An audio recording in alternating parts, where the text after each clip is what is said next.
Bitcoin fait des ATH sur des ATH et c'est vraiment magnifique. Depuis quelques jours, on a vraiment une explosion à la hausse qui est en train de se faire. Et au moment où je tourne cette vidéo, on est en train de réaliser un nouvel ATH autour de 92 700 $. Donc tout se passe pour le mieux sur Bitcoin. On a vraiment bien l'impression d'avoir le même type d'évolution que ce qu'on a eu finalement entre fin janvier et début mars pour valider en fait le fameux drapeau qu'on a juste ici. En plus, si on prend l'exemple des alignements de chandelles qu'on a sur cette période-là et qu'on la reporte sur les dernières chandelles qu'on a eues, eh bien on voit qu'on a quand même énormément de similarités. Donc pour l'instant, j'ai envie de dire que tout se passe bien. Quand on regarde la map des liquidations, on est venu chercher les dernières liquidations autour de 90 000 $ et on a complètement explosé ensuite.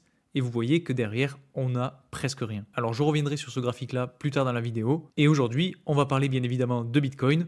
On va parler aussi de Ethereum pour voir si, pourquoi pas, il pourrait nous faire un ATH ou non cette semaine. Et en fin de vidéo, j'irai analyser quelques altcoins que j'ai sélectionnés et qui ont des configurations très intéressantes. Alors en ce moment, on le sait, il y a Bitcoin qui est en train d'exploser. Et d'ailleurs, la dominance du Bitcoin est retournée chercher, est allée chercher réellement le haut de canal haussier, ce qui pourrait justement signifier un retournement de tendance et cette fois-ci une réelle cassure pour aller au moins chercher le bas de canal. Et puis après, bon, si on a une correction de la dominance du Bitcoin, eh bien on entrera en alt season, un petit peu comme ce qui s'est passé lors des précédents cycles, surtout qu'en plus on arrive très haut sur le RSI, donc potentiel retournement de tendance dans pas très longtemps. Et donc qui dit retournement de tendance sur la dominance du Bitcoin, dit place aux altcoins et c'est pour ça que je vais vous en présenter quelques-uns aujourd'hui. Alors juste avant de commencer, pour ceux qui ne me connaissent pas, je m'appelle Louis, je vous partage 2 fois par semaine mes analyses sur le marché des crypto-monnaies, donc si cette thématique vous plaît, n'hésitez pas à vous abonner. Je voulais aussi vous informer que malheureusement j'ai été banni de TikTok, je sais pas exactement ce que j'ai fait, je pense que malheureusement les comptes crypto sur TikTok sont pas super bien vus, j'essaie de mettre un maximum de disclaimers, d'être le plus bienveillant possible sur toutes mes plateformes parce que mon but justement c'est de vous faire gagner de l'argent et pas d'en perdre. Alors je sais pas ce qui s'est passé, j'avais un petit compte avec tout de même un petit peu plus de 8100 abonnés donc ça fait mal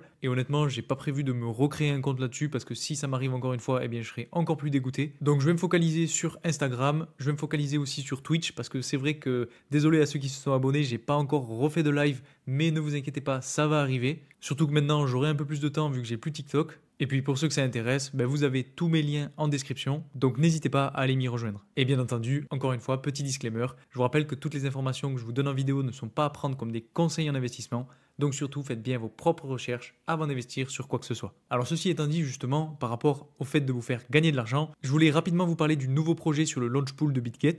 En gros, pour ceux qui ne connaissent pas, BitGet, c'est une plateforme d'échange de crypto-monnaies qui vous permet d'acheter de la crypto-monnaie en spot, qui vous permet aussi de faire du trading en futur. Vous avez aussi du copy trading, vous avez des bots de trading, bien entendu vous avez du stacking et vous avez le launch pool. Et donc sur ce launch pool, il y a le projet PIC qui est en cours avec des rendements pour les débutants, donc pour ceux qui créent un compte, de plus de 313%. Donc honnêtement en termes de rendement c'est vraiment pas mal. Donc pour y accéder vous avez juste à faire un dépôt et mettre vos USDT dessus. Et puis pour ceux qui sont déjà inscrits, vous avez aussi la pool BGB qui est quand même avec un APR de plus de 229%. Donc c'est là aussi vraiment très bien. Donc en gros, pour les nouveaux qui veulent s'inscrire, vous avez mon lien de parrainage en description. En plus de ça, il vous permet d'avoir des réductions sur tous vos frais et d'avoir un bonus à l'inscription. Et donc rapidement, pour vous montrer, vous allez arriver sur cette page, vous cliquez sur acheter des cryptos. Personnellement, moi je passe par carte de crédit. Il vous dirige ensuite sur cette page-là. Vous choisissez votre devise, vous choisissez ce que vous voulez. Donc là, on veut des USDT. Vous mettez la quantité et vous faites acheter USDT. Et donc, une fois que c'est fait, vous allez cliquer ici sur Launch Hub, vous allez dans Launch Pool, vous descendez un petit peu et vous tomberez sur cette page-là. Donc c'est de l'argent gratuit, c'est toujours intéressant, et en plus pour les nouveaux, ça vous permet de vous familiariser avec l'application. Alors je sais que je vous ai dit que je vous ferai une vidéo détaillée sur comment se balader dans BitGet avec l'explication de toutes les fonctionnalités. Alors honnêtement, j'ai pas vraiment eu le temps de tourner cette vidéo-là, mais si vous avez des questions en particulier, en attendant, vous pouvez me les mettre en commentaire, je répondrai à tout le monde. Enfin bref, ceci étant dit, on va retourner sur le Bitcoin. Parce que sur Bitcoin, honnêtement, il n'y a pas vraiment plus de choses à dire que ce que je vous ai dit en début de vidéo, parce que on est sur des ATH, on est en price discovery, ça veut dire qu'on ne connaît pas, en fait, là on est dans l'inconnu totalement. Mais ce qu'il faut quand même voir, c'est qu'on est très haut sur le RSI. Donc honnêtement, moi je m'attendais à une phase de correction qui soit un petit peu plus longue que celle qu'on a connue hier. Je pensais qu'on allait pouvoir retracer un petit peu. Maintenant, c'est vrai que c'est pas déconnant de se dire qu'on vient de finaliser le pattern en drapeau qu'on avait juste ici. Et donc la phase d'accumulation a été tellement longue qu'on pouvait s'attendre aussi à une sortie exponentielle. Donc pour l'instant, tout se passe bien. Honnêtement, je vais pas vous mentir, je m'attends quand même à avoir une correction pour pourquoi pas retourner chercher les 70 000 $ ou au moins aller chercher les 80. Parce que je vous le rappelle, on est toujours sur cette espèce de pattern en cup and handle. Donc on vient de faire notre tasse, on a fait la anse et on est sorti du pattern. Mais pour le valider, il faudrait qu'on retourne chercher la ligne de résistance qu'on a juste ici pour ensuite repartir à la hausse. Donc attention parce que oui, on a une phase haussière qui est magnifique, mais généralement ça peut aussi cacher une correction assez brutale. Alors bon, en tout cas pour l'instant, on en profite. N'oubliez pas surtout justement de prendre des profits parce que sur des ATH c'est toujours intéressant et quand ça va corriger ça risque de faire peur à beaucoup de monde et surtout on risque de nettoyer un petit peu tous les nouveaux qui sont arrivés avec du levier suite à la cassure de l'ATH. Bon là on est encore en train de faire un ATH puisqu'on est à 93 200 $, vraiment c'est magnifique. Faudrait pas qu'on atteigne les 100 $ avant la fin de la journée quand même. Après honnêtement si ça arrive je dis pas non mais là on risque d'avoir énormément de médias qui vont en parler parce que la barre symbolique des 100 000 $ c'est quelque chose et vous voyez on est à moins de 7 000 $ justement de cette barre symbolique. Donc comparé à ce qu'on vient de faire en quelques jours, c'est rien du tout. Si on mesure, en 8 jours, on a fait presque 40% de hausse. Donc c'est vraiment exceptionnel. Donc perso, ce que je fais, moi, c'est que je prends des profits depuis qu'on a passé la barre des 80 000 $ pour ne pas être déçu si ça commence à corriger. Et si ça vient corriger, et justement, par rapport à ça, je voulais vous montrer ça, si ça vient à corriger et qu'on retourne chercher toutes les liquidations qu'il y a juste ici autour des 75 000 $, eh bien, on pourra recharger. Parce que là, on a laissé quand même pas mal de liquidations. Donc finalement, ce serait quand même pas déconnant que le prix vienne corriger et retourner chercher cette zone-là. Après, bien entendu, c'est pas une science exacte, mais bon, il y a quand même beaucoup de monde. Et les 75 000 $, ben vous voyez, ça nous ferait retourner plus ou moins sur le niveau de support qu'on a juste ici, et donc qui correspond finalement au niveau de résistance du pattern en cup and handle. Enfin bref, ça c'était pour Bitcoin. Maintenant, si on va voir rapidement sur Ethereum ce qui est en train de se passer, eh bien là, vous le savez, on a complètement cassé à la hausse. Je vous disais qu'on pouvait potentiellement retourner chercher le niveau de support pour repartir. Eh bien, on n'a même pas eu le temps. On est venu casser la résistance qu'on a juste ici. Et maintenant, on est en train de batailler avec. On a plusieurs chandelles dessus. Il se pourrait très bien qu'en fait, on fasse comme Bitcoin, c'est-à-dire qu'on fasse une seule petite chandelle rouge et qu'on reparte encore une fois à la hausse pour cette fois-ci retourner chercher le niveau de résistance autour de 3645 $. Alors attention parce que là aussi sur Ethereum on est dans des zones de surachat sur le RSI, donc attention parce qu'à tout moment ça peut casser. Enfin bref, on est quand même sur une bonne dynamique, que ce soit sur Bitcoin ou sur Ethereum, et ça profite à tous les altcoins. Et justement par rapport à ça, si on va voir ce qui se passe sur le Total 3, on voit qu'on a complètement cassé le canal haussier et qu'on se dirige en fait tout droit vers notre plus belle phase du marché et donc notre phase de bull run avec, je vous le rappelle, mon objectif qui est juste ici. Donc on a vraiment énormément de marge. On est quasiment à la moitié du rectangle. Il nous reste encore la plus belle moitié dans laquelle on va faire le plus de gains possible. Donc encore une fois, c'est le temps de se positionner. Vous verrez que tous les altcoins que je vais vous présenter aujourd'hui sont sur BitGet et vous pourrez vous positionner si vous le souhaitez. Tout ça pour dire que finalement, on est vraiment qu'au début de cette phase-là, qu'on a galéré un long moment et que maintenant qu'on a fini en fait toute cette phase d'accumulation, eh bien, on peut lâcher les chevaux. Donc c'est très bon signe, surtout qu'en plus, la dominance du Bitcoin, comme je vous le disais tout à l'heure, elle est venue chercher donc le haut de son canal. Alors peut-être qu'on va avoir un breakout de ce canal pour ensuite réintégrer, batailler avec les résistances et pourquoi pas retourner chercher le bas de canal pour finalement ensuite laisser la place aux altcoins. Et tout ça, en fait, ça nous mènerait peut-être jusqu'aux 100 000 $, la barre symbolique, et ensuite avoir notre fameuse alt season, pourquoi pas. Alors rapidement, avant de passer aux altcoins, je voulais vous montrer donc le S&P 500 et le Nasdaq. Sur le S&P 500, encore une fois, on fait des ATH, on ne s'arrête pas, c'est vraiment magnifique. Pour le Nasdaq, c'est pareil. Je vous disais qu'on n'était pas loin d'avoir un ATH, et bien c'est fait. On a le Nasdaq qui a suivi le S&P 500, et donc j'ai envie de dire, la logique est respectée. Donc tout va pour le mieux là aussi, je pense que les élections américaines ont permis justement de faire tout exploser, et c'est un petit peu ce que je vous disais cet été, souvenez-vous, je vous disais que finalement, on aurait sans doute une phase de correction, latéralisation, jusqu'au moment des élections. Et c'est exactement ce qui s'est passé, on a eu un dénouement en fait de l'histoire au moment des élections. Donc j'ai envie de dire merci les élections américaines, en tout cas pour les crypto-monnaies. Je voulais aussi vous représenter le Fear and Greed Index parce que là, on est vraiment très haut. Je pense que c'est la première fois qu'on arrive aussi haut depuis très longtemps sur le Fear and Greed parce que là, on est à 84. Donc vraiment, attention. Honnêtement, quand on arrive dans ces zones-là, c'est pas hyper bon signe. Je veux pas non plus être pessimiste, mais je pense qu'il va falloir faire redescendre un petit peu la pression pour que tout le monde reprenne son calme. Alors maintenant qu'on a vu tout ça, on va aller voir les altcoins. Et donc, le premier que je voulais vous présenter et dont je voulais vous parler aujourd'hui, c'est Filecoin. Ça fait longtemps que je ne vous en ai pas parlé. Et pourquoi je vous en parle aujourd'hui? Eh bien, tout simplement parce que pour cet altcoin-là, on est toujours dans la phase d'accumulation. Alors, pour vous le représenter grossièrement, on a une phase d'accumulation qui dure depuis un long moment, qui dure même depuis juin 2024 et dont on n'est toujours pas sorti. Donc, on a une grosse résistance autour des 5 $. Et honnêtement, je pense que quand on va réussir à casser cette résistance, eh bien, on va pouvoir complètement exploser. Donc c'est une crypto-monnaie que je surveille de très près en ce moment. Je pense qu'elle risque de profiter de l'élan haussier de toutes les cryptos pour exploser elle aussi. On voit qu'elle a déjà fait un bon bout de chemin, mais pour finalement retourner chercher des résistances. Donc c'est pour ça qu'on a actuellement de la correction. Mais honnêtement, ce serait pas déconnant qu'elle puisse retourner chercher, pourquoi pas, le niveau de résistance autour des 6,3 $.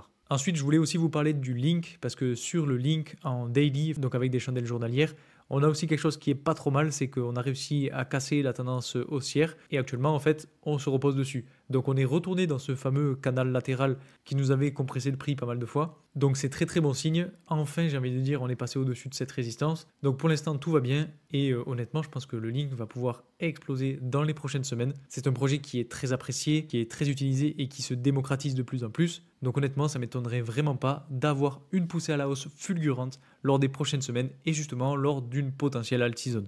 Et pour le coup, moi mon objectif, il est placé autour des 25 $. Et si on arrive jusqu'ici, on aurait évolué de plus de 85%. Ensuite, on a le Kaspa. Je voulais aussi vous en parler parce que on était sur une tendance haussière, on est venu la casser à la baisse, on est venu chercher un niveau de support et là on est repassé au-dessus et actuellement on est en train de batailler avec. Donc là aussi, on est sur un point pivot qui peut être très intéressant pour venir recharger sur cette crypto-monnaie. En plus de ça, on a un RSI qui est plutôt pas mal puisqu'on n'est pas encore dans des zones de surachat, on évolue assez fort, mais on a encore de la marge. Donc si on regarde dans le détail, on a fait quand même 2 belles chandelles vertes qui nous ont permis de prendre en 2 jours un petit peu moins de 50%, donc c'était quand même pas mal. Et bien entendu, suite à ça, il faut de la correction. C'est pour ça qu'on a ce type de correction actuellement. Donc on pourrait plus ou moins valider le retournement de tendance suite au rebond sur ce support. Je voulais ensuite vous parler de Rio, parce qu'il me semble que ça m'a été demandé en commentaire. Et puis pour le coup, c'est quand même pas mal ce qui est en train de se passer. Parce qu'on est venu une nouvelle fois quasiment rebondir sur le niveau de support. Alors il faudrait que je trace autrement même d'ailleurs. On est plus sur un canal parallèle qu'on pourrait tracer comme ceci. Et vous voyez qu'en fait, c'était un niveau de support qui a permis de faire exploser le prix autour du début de l'année, donc février 2024. Et ensuite, en fait, à chaque fois qu'on vient le chercher, on rebondit. Donc là, on est venu le chercher une première fois, on rebondit, et là, une deuxième fois, on rebondit. Donc on est quand même toujours sur une tendance baissière à plus long terme. Mais bon, c'est quand même bon signe. Et honnêtement, je trouve que cette crypto-monnaie est assez intéressante. Et je la vois bien au moins aller chercher la résistance autour des 2,6 $. En plus de ça, on a un RSI qui n'est pas non plus dans des zones de surachat. Donc on pourrait avoir encore un peu de marge. Et puis honnêtement, ce niveau autour des 1 $ pour cette crypto-monnaie, je pense que c'est une très belle opportunité. Ensuite, je vous ai longtemps parlé du LIT qui est encore une fois sous sa tendance baissière. On n'arrive pas à en sortir, donc on est encore en train d'accumuler, ça fait vraiment longtemps qu'on accumule et honnêtement à mon avis le jour où ça va sortir ça va vraiment être explosif pour au moins dans un premier temps aller chercher le niveau des 1,26 $. Donc perso je continue à me positionner, on est sur un niveau de support, en fait à chaque fois qu'on vient chercher ce niveau de support je me positionne, donc ça fait longtemps maintenant, attention parce que on martèle, il ne faudrait pas qu'on vienne casser à la baisse. Peut-être qu'on va faire un fake out pour réintégrer, liquider un petit peu tout le monde et repartir à la hausse. Ça pour le coup ce serait aussi envisageable. Mais bon honnêtement on a quand même pas mal de force sur tout l'écosystème crypto et du coup je pense que faire ce type de correction pour faire un fake out, re-rentrer, liquider tous les longs, c'est assez gros. Mais bon c'est déjà arrivé, vous voyez ici on a fait une belle mèche journalière qui a justement permis de liquider tous ceux qui s'étaient positionnés en long. Donc quand même attention parce que ça peut arriver. Mais bon c'est une crypto-monnaie que je surveille actuellement et sur laquelle je me repositionne. Ensuite, je voulais aussi vous reparler de ANKR. Il me semble que ça fait un moment que je vous en ai pas parlé. Et ce qu'il faut voir, c'est qu'on a réussi à sortir de cette tendance baissière et que actuellement, on est en train de retester. Et généralement, c'est ultra bon signe. Quand on casse à la hausse une tendance et qu'on reteste, c'est signe haussier. Donc personnellement, je pense que cette crypto-monnaie-là peut au moins aller chercher les 0,05 $ dans les prochaines semaines et pourquoi pas même avant la fin de l'année. Donc là aussi, je me repositionne. Eternity, je vous en ai déjà parlé. Pour cette crypto, en fait, vous voyez qu'on était en train de surfer avec la tendance baissière qu'on avait juste ici. Et en plus de ça, on avait une espèce de tendance haussière qu'on pouvait tracer plus ou moins comme ceci. Donc on voit quand même qu'on a une résistance. Là, c'est assez flagrant. On a réussi à en sortir et on a réintégré. Maintenant, je pense que c'est une crypto-monnaie qui a assez de potentiel pour retourner chercher des niveaux de résistance, comme par exemple celui des 4,4 $. Ensuite, on a BitTensor. Pourquoi je vous en parle? Eh bien, tout simplement parce que on est en phase de correction et surtout parce qu'on a un RSI qui repart à la hausse et qui retourne chercher des zones de surachat. Donc on n'y est pas encore, là aussi on a un peu de marge Et à mon avis, on n'est vraiment pas loin d'aller chercher un ATH. Donc là aussi, je me suis repositionné durant toute la phase de correction, je vous en ai parlé. Maintenant, on a encore une fois une petite correction. Donc pourquoi pas réinvestir ici pour s'attendre à un rebond. Dans tous les cas, même si ça continue de corriger, honnêtement, cette crypto-monnaie-là est une pépite. Selon moi, je pense que c'est vraiment un projet qui va exploser. On n'est vraiment pas prêt à ce qui nous attend. Je pense que les 1000 $, ça va être easy pour cette crypto-monnaie. Et donc, peu importe si vous investissez à 560 $ ou si vous investissez à 416, honnêtement, je pense que sur les 6 mois à venir, on va pas voir la différence. Ensuite, je voulais aussi vous parler du Jasmy Coin parce que c'est une crypto-monnaie dont pas grand monde parle et pourtant, je pense qu'elle a du potentiel. Alors, ce qu'il faut regarder, c'est qu'on est quand même sur une espèce de canal qu'on pourrait identifier comme ceci, donc entre le niveau autour de 0,017 et 0,02.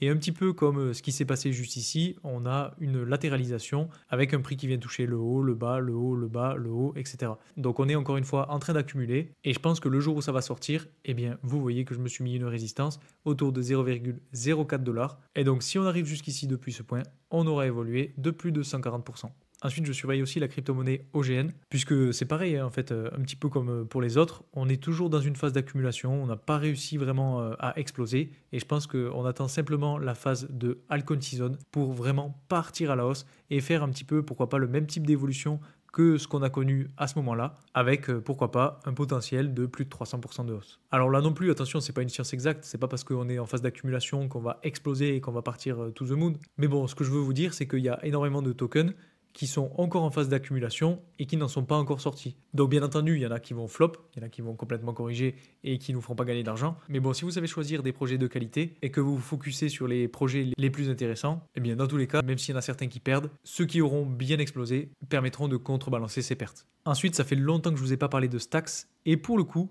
sur cette crypto-monnaie-là, on est en train de franchir cette fameuse phase d'accumulation. Donc on est sur le point d'en sortir, c'est très très bon signe. Ce qu'il faut voir, c'est qu'on a quand même une espèce de tendance haussière qu'on pourrait tracer comme ceci, sur laquelle on est venu se faire rejeter. Donc oui, on a de la correction sur ces derniers jours, mais je pense qu'on est vraiment sur le point d'avoir de très belles choses qui vont arriver, surtout suite à cette phase-là. Donc vous voyez que toutes les crypto-monnaies que je vous présente aujourd'hui se ressemblent plus ou moins dans leur courbe d'évolution, c'est-à-dire qu'on a eu une explosion, une grosse correction et une phase d'accumulation. Et en fait, quand on dézoome sur les cycles, on voit que c'est souvent comme ça. On a une phase d'explosion, une phase de grosse correction, une phase d'accumulation, et ensuite on répète le cycle, c'est-à-dire explosion, correction, accumulation. Et donc je pense que justement cette phase d'accumulation se termine, et donc la phase qui suit, c'est la phase d'explosion. Ensuite, rapidement, je voulais aussi vous parler du BGB. Donc le BGB, c'est le token natif de la plateforme BitGet, et vous voyez qu'en fait, il est sur le point de faire un nouvel ATH, donc c'est vraiment exceptionnel. On voit que la plateforme se porte bien, et donc quand la plateforme se porte bien, le token aussi. Ensuite, je voulais aussi vous parler de SEI, à ne pas confondre avec SUI qui est en train de faire des ATH. Et je vous en parle parce qu'on a là aussi le même type de courbe d'évolution, avec cette fois-ci quand même une phase haussière un petit peu plus prononcée. Et donc personnellement, ma prochaine target, c'est les 0,77 $, avec cette fois-ci un potentiel d'évolution de plus de 70%. L'avant-dernière crypto que je voulais analyser, c'est IMX, parce que là, on peine un peu plus, mais bon, on a un RSI qui est assez bas, qui a selon moi pas mal de marge avant d'arriver dans des zones de surachat, et qui pourrait donc permettre au prix de sortir enfin de cette phase d'accumulation pour aller chercher le niveau de résistance autour de 2,61 $. Et enfin, la dernière crypto-monnaie dont je voulais vous parler aujourd'hui, c'est le Toncoin. Je vous en ai déjà parlé sur cette chaîne, notamment par rapport au partenariat qu'il y avait eu avec BitGet, mais elle m'intéresse de plus en plus parce qu'on voit qu'on a eu un très gros niveau de support, si on le trace, qui peut être juste ici, sur lequel on est venu se reposer plusieurs fois. En plus de ça, on avait une tendance baissière qui a été franchie à la hausse très récemment. Et là, on est sur le point de se reposer dessus. Donc là aussi, c'est très très bon signe. Et honnêtement, suite à cette grosse phase baissière, eh bien, on ne peut qu'avoir de la hausse, surtout avec le potentiel d'évolution des altcoins en ce moment. Donc c'est aussi une crypto-monnaie que je surveille de très près. Donc voilà, c'est un petit peu tout ce que je voulais vous présenter aujourd'hui. J'espère que j'ai pas été trop long, j'espère que cette vidéo vous aura plu. Si vous aimez un petit peu toutes les analyses d'altcoins, n'hésitez pas à me mettre en commentaire les crypto-monnaies que vous voulez que j'analyse en particulier. Et puis surtout, mettez-moi un maximum de likes sur cette vidéo. Et si c'est pas fait, bien entendu, abonnez-vous. N'oubliez pas aussi que vous avez mon lien de parrainage pour la plateforme BitGet en description. Vous pourrez y retrouver toutes ces crypto-monnaies que je vous ai présentées. Et si vous avez la moindre question, vous pouvez me la poser en commentaire. Donc merci encore pour tout votre soutien et moi je vous dis à très vite pour une nouvelle vidéo. Salut!